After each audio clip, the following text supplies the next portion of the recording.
不需要专业的工具，也能简单的做出网红香菜、米饭烧手、雷辣椒皮蛋。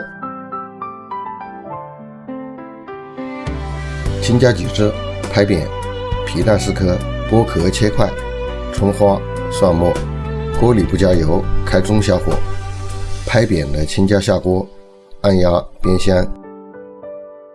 等青椒差不多全熟软烂，加点油，捣一捣，关火下入皮蛋，用锅铲捣碎，加蒜末、生抽、香醋，继续捣碎拌匀，装盘，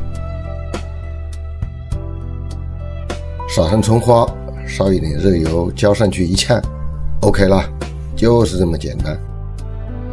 我们不需要在餐桌上捣碎的仪式感，只需要更简单的让口感和味道一样，香辣鲜爽，开胃下饭。